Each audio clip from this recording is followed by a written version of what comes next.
जय हिंद साथियों, बिहार पुलिस सिपाही की ने भर्ती 2025 के लिए साथियों आज हम इस वीडियो में किरण पब्लिकेशन का प्रैक्टिस सेट नंबर 7 लेकर आया हूं। और ये आपका जो है 2010 से 2024 तक जितने भी क्वेश्चन को पूछा गया बिहार पुलिस में, जो आपका 2021 में 2024 में जो अगस्त में एग्जाम हुआ है उसका भी जो पेपर इसमें सॉल्व पेपर मिलेगा। ठीक है, और इस बुक में जो है आपका खास बात क्या है कि इसमें जो आप लोग का सेट भी दिया गया है। ठीक है, और ये सॉल्व पेपर है। ठीक है, और दोस्तों यह किरण पब्लिकेशन का है, तो यहाँ से आप लोग को प्रैक्टिस सेट नंबर 7 चलेगा। ठीक है, जो कि आप लोग का जो है मिशन वर्दी बैच के तहत जो है सभी क्लास को जो आप लोग को जो है स्टार्ट कर दिया गया है। तो चलिए दोस्तों इसी के साथ आज के सेशन को स्टार्ट करते हैं।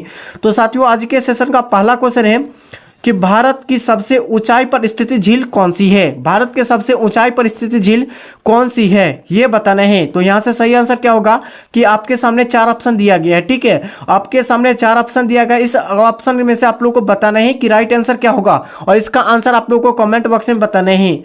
तो बताइए दोस्तों, भारत के सबसे ऊंचाई पर स्थित झील कौन सी है। दोस्तों ऊंचाई पर सबसे पूछा गया, ऊंचाई पर स्थित झील कौन सी है, तो यहां से सही आंसर ऑप्शन बी हो जाएगा, गोविंद बल्लभ पंत सागर झील है। दोस्तों कौन सी झील है जो सबसे ऊंचाई पर स्थित है, तो गोविंद बल्लभ पंत सागर झील है। ठीक है, चलिए दोस्तों अगले क्वेश्चन की ओर बताइएगा कि दुनिया का एकमात्र कौन सी, दोस्तों दुनिया का एकमात्र तैरता हुआ राष्ट्रीय पार्क केम्बु लमजाओ यह किस राज्य में स्थित है।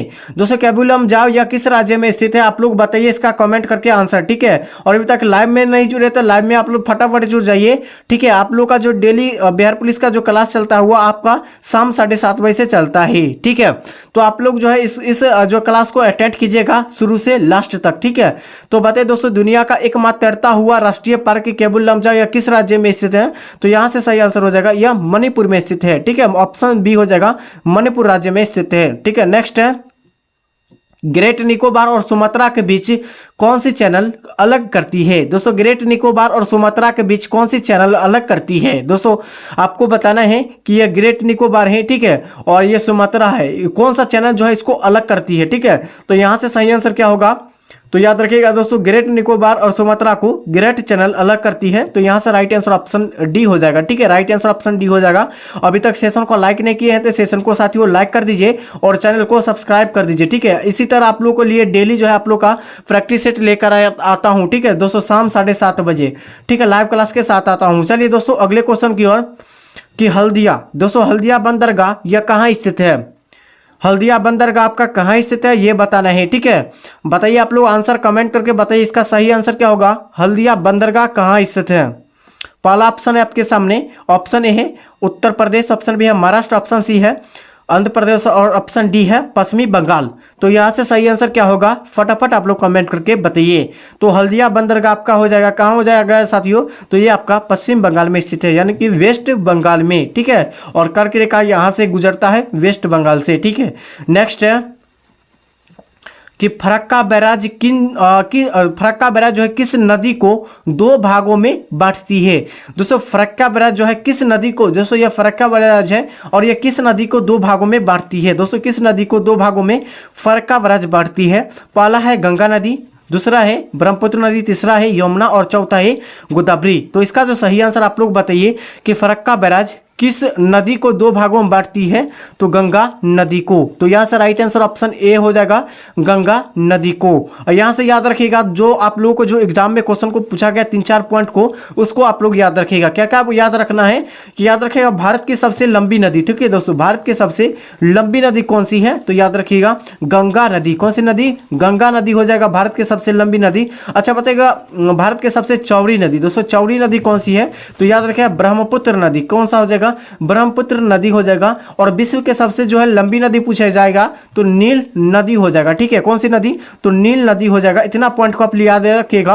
और क्या याद रखना है साथियों कि उत्तर भारत की, ठीक है उत्तर भारत की सबसे लंबी नदी कौन सी हो जाएगा, तो गंगा नदी हो जाएगा। ठीक है, और दोस्तों दक्षिण भारत की सबसे लंबी नदी कौन सी हो जाएगा, तो गोदावरी नदी हो जाएगा। कौन हो जाएगा, गोदावरी नदी हो जाएगा। ठीक है, इतना पॉइंट को आप लोगों को याद रखना है। इतना पॉइंट से आप लोगों को बिहार पुलिस में क्वेश्चन को पूछा जाता है और यहाँ से 3-4 क्वेश्चन को पूछा गया है। ठीक है, चलिए दोस्तों अगले क्वेश्चन की ओर कि विश्व का सबसे जो है बड़ी नदी द्वीप कौन सी है।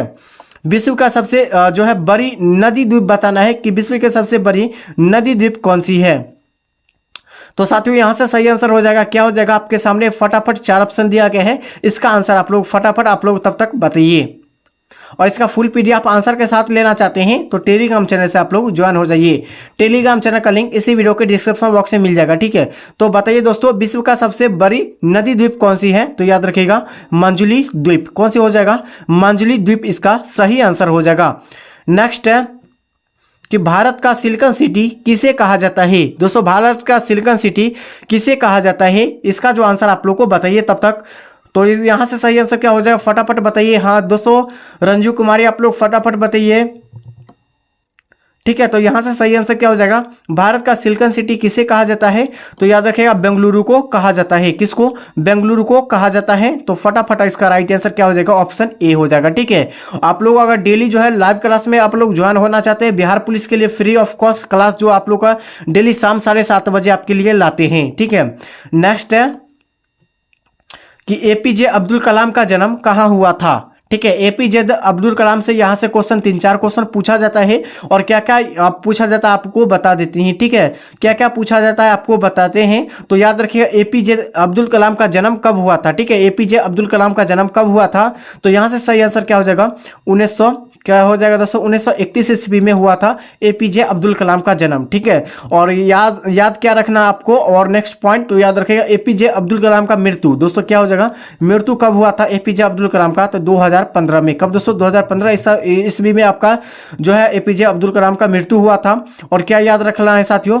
एपीजे अब्दुल कलाम, ठीक है, इसे क्या कहा जाता है? तो फायर ऑफ मैन के नाम से जाना जाता है। किसे? फायर ऑफ मैन के नाम से जाना जाता है, ठीक है। इसको आप लोग याद रखिएगा अच्छी तरह से। ये सभी क्वेश्चन पूछा जाता है। और इस क्वेश्चन में क्या पूछा गया कि एपीजे अब्दुल कलाम का, दोस्तों एपीजे अब्दुल कलाम का जो है जन्म कहाँ हुआ था? तो रामेश्वर में हुआ था। कहाँ हुआ था? रामेश्वर में हुआ था। तो यहां से सही आंसर आपका राइट आंसर क्या हो जाएगा? ऑप्शन ए हो जाएगा, ठीक है। चलिए दोस्तों अगले क्वेश्चन की ओर कि उत्तर भारत की सबसे लंबी नदी कौन सी है? दोस्तों आपको जो ऊपर बता दिए हैं कि भारत के सबसे उत्तर में जो है सबसे उसका लंबी नदी कौन सी है? उत्तर दिशा की ओर जो है सबसे लंबी नदी, ठीक है। यहां से आप लोगों को मैपिंग से आप लोगों को समझाते हैं, ठीक है दोस्तों।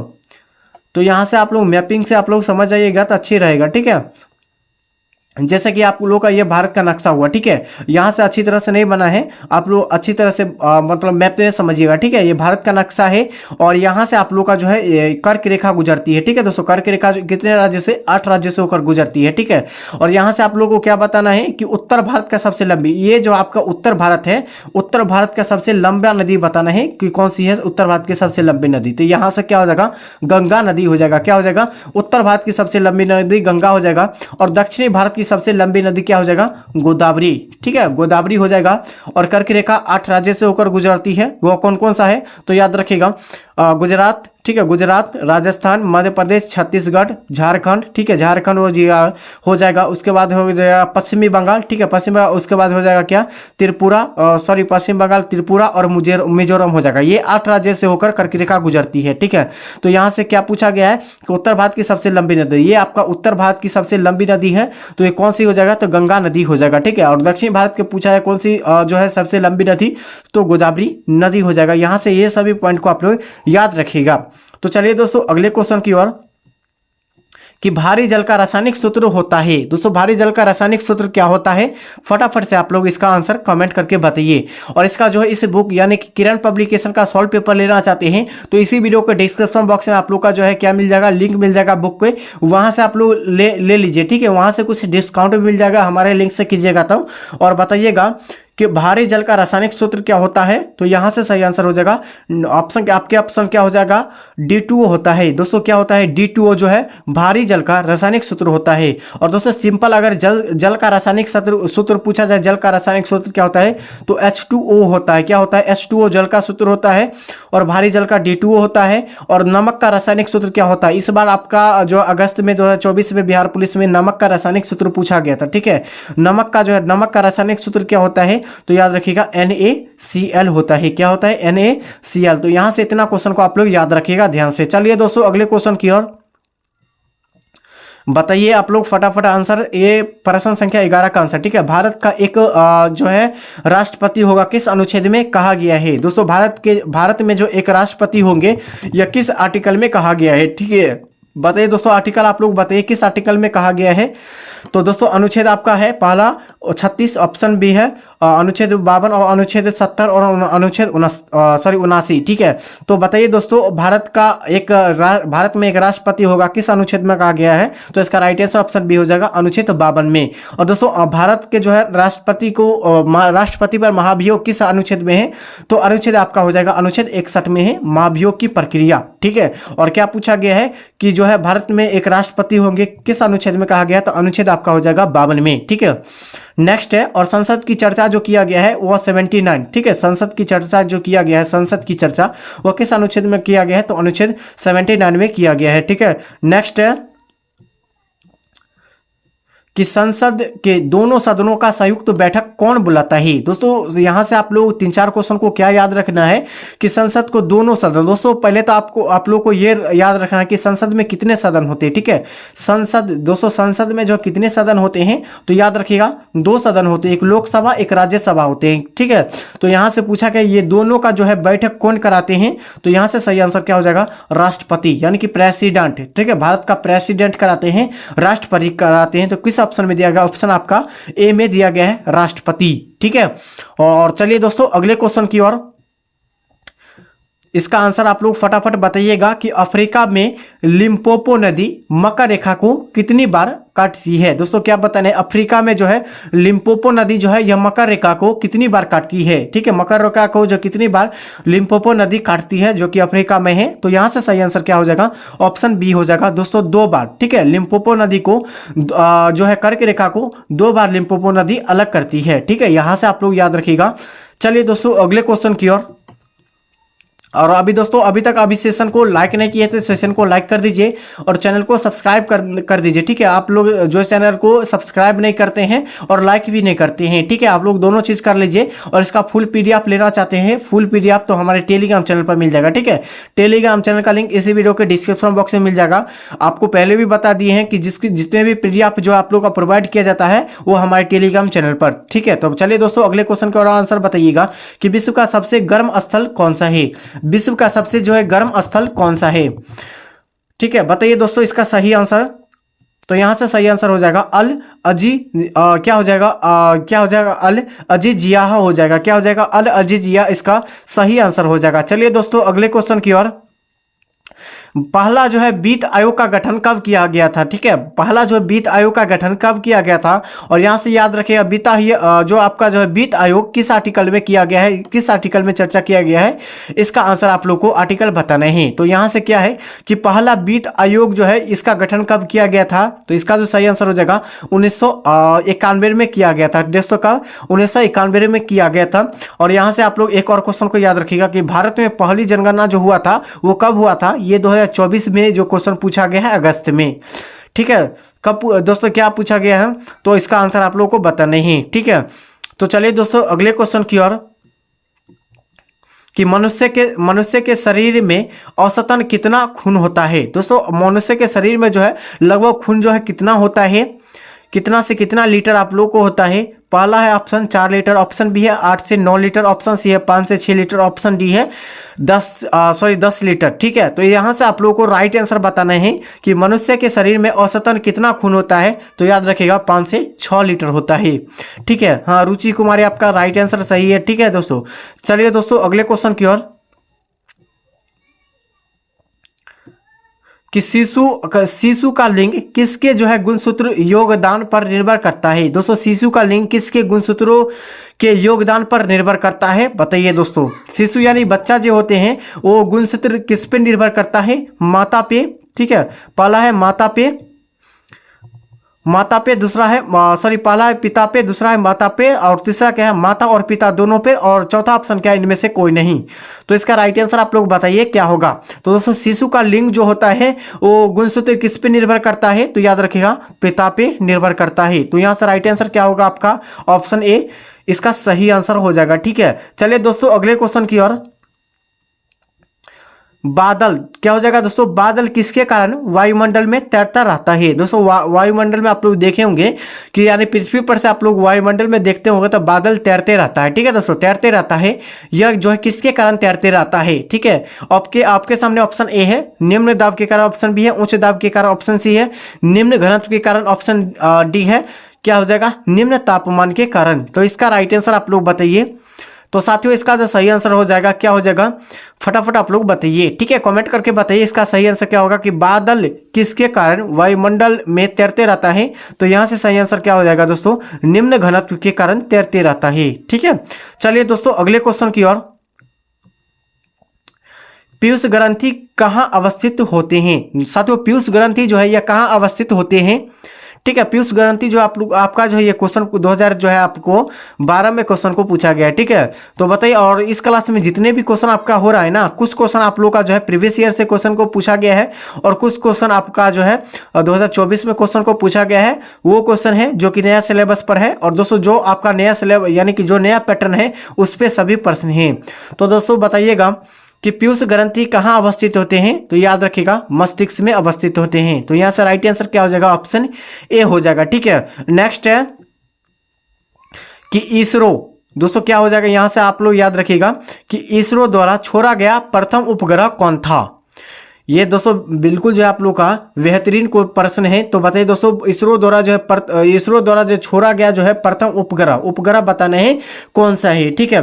तो यहाँ से सही आंसर क्या हो जाएगा, 1900 क्या हो जाएगा दोस्तों, आर्यभट्ट हो जाएगा। दोस्तों इसरो द्वारा जो है छोड़ा गया प्रथम उपग्रह कौन है, तो यहाँ से सही आंसर हो जाएगा आर्यभट्ट। और दोस्तों आर्यभट्ट को जो है पहली बार लॉन्च कब किया गया था, तो 1975 में। कब दोस्तों, 1975 ईस्वी में इसको लॉन्च किया गया था। यहाँ से इसको आप लोग याद रखिएगा, ये ऑलरेडी आप लोग का बिहार पुलिस और दरोगा दोनों में क्वेश्चन को पूछा गया है, ठीक है। चलिए दोस्तों अगले क्वेश्चन की ओर कि 73वां संविधान संशोधन कब, 273वां संविधान संशोधन जो है वह संबंध किससे है। 273वां संविधान संशोधन यह किससे संबंधित है। पहला आपके सामने है नगर पालिका से, ऑप्शन बी है आपका शिक्षा से, ऑप्शन सी है खेल से, और ऑप्शन डी है आपका पंचायत राज अधिनियम से, ठीक है। इसका ऑलरेडी आप लोगों को बताना है कि इसका सही आंसर क्या हो जाएगा। तो साथियों इसका सही आंसर क्या हो जाएगा, 73वां संविधान संशोधन दोस्तों यह पंचायती राज्य अधिनियम से संबंधित है। तो यहां से राइट आंसर क्या हो जाएगा, ऑप्शन डी, ठीक है। नेक्स्ट है कि मानव शरीर, दोस्तों क्या बताना है कि मानव शरीर में सबसे अधिक मात्रा में किसकी होती है। दोस्तों मानव शरीर में सबसे अधिक मात्रा किसकी होती है, ऑक्सीजन की होती है कि कार्बन डाइऑक्साइड की होती है, या हाइड्रोजन की, या नाइट्रोजन की। इस 4 ऑप्शन में से आप लोग को राइट आंसर आप लोग को कमेंट बॉक्स में बताना है कि इसका सही आंसर क्या होगा, ठीक है। अभी तक सेशन को लाइक नहीं किए तो फिर से बता दे रहे, सेशन को आप लोग साथियों लाइक कर दीजिए, आप लोग लाइक नहीं करते हैं, ठीक है। तो बताइए दोस्तों मानव शरीर में सबसे अधिक मात्रा किसकी होती है, तो ऑक्सीजन की होती है, ठीक है दोस्तों, ऑक्सीजन की होती है। यहां से इस प्रश्न को आंसर याद रखिएगा। चलिए दोस्तों अगले क्वेश्चन की ओर कि बताइएगा कि सूर्य की ऊर्जा उत्पत्ति होती है। दोस्तों सूर्य की जो ऊर्जा उत्पत्ति होती है वो किसके द्वारा होती है, नाभिकीय संलयन के द्वारा, नाभिकीय विखंडन के द्वारा, दूसरा है नाभिकीय संलयन के द्वारा, तीसरा है नाभिकीय ऊर्जा के द्वारा, और ऑप्शन डी है तापीय क्रम के द्वारा। तो साथियों यहाँ से राइट आंसर आप क्या हो जाएगा, फटाफट अंजू कुमार आप लोग फटाफट बताइए, और दोस्तों निखिल कुमार आप लोग फटाफट बताइए इसका राइट आंसर, ठीक है। हाँ सभी का आंसर आप लोगों का बी हो जाएगा, ठीक है, ठीक है। अंजू कुमार आपका बी हो जाएगा, ठीक है। निखिल कुमार आपका भी जो साथियों बी हो जाएगा फटाफट, ठीक है। तो यहाँ से राइट आंसर क्या हो जाएगा, ऑप्शन बी हो जाएगा साथियों, नाभिकीय संलयन। दोस्तों सूर्य की ऊर्जा जो उत्पत्ति होती है वो नाभिकीय संलयन से उत्पत्ति होती है। चलिए दोस्तों अगले क्वेश्चन की ओर कि भारत राष्ट्रपति भवन जो है यह कहाँ स्थित है। राष्ट्रपति भवन, यह याद रखिए राष्ट्रपति भवन यह दिल्ली में स्थित है।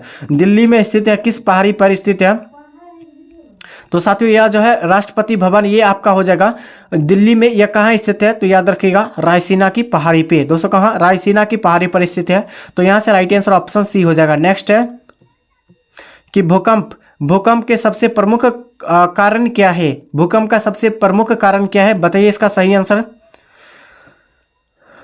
फटाफट आप लोग बताइए इसका राइट आंसर क्या होगा कमेंट करके कि भूकंप की सबसे जो प्रमुख कारण क्या है, ठीक है। इसका रीजन बताना है यानी कि कारण बताना है कि क्या कारण है।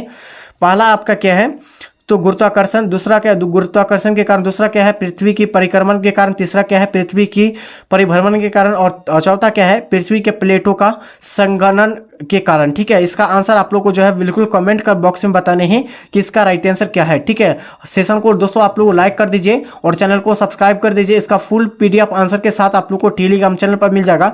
टेलीग्राम चैनल का लिंक इसी वीडियो को डिस्क्रिप्शन बॉक्स में मिल जाएगा। ठीक है दोस्तों, डिस्क्रिप्शन बॉक्स में मिल जाएगा, तो वहां से आप लोग ज्वाइन हो जाइए। ठीक है, चलिए दोस्तों अगले क्वेश्चन की और आप लोग बताइएगा, और यहाँ से आप लोग एक क्वेश्चन को आंसर आप लोग बताइएगा। ठीक है दोस्तों, कि जो आपका जो है सबसे ज्यादा जो है बाघ अभ्यारण्य, दोस्तों भारत में सबसे ज्यादा बाघ अभ्यारण्य किस राज्य में है। ठीक है, ये आपको आंसर ये भी आप लोग को बताना है। ठीक है, तो तब तक के लिए दोस्तों यहीं तक, तब तक के लिए आप लोग को नेक्स्ट वीडियो में फिर मिलते हैं। तब तक के लिए आप इस चैनल को आप लोग को सब्सक्राइब कर लेना है। ठीक है, जय हिंद जय भारत।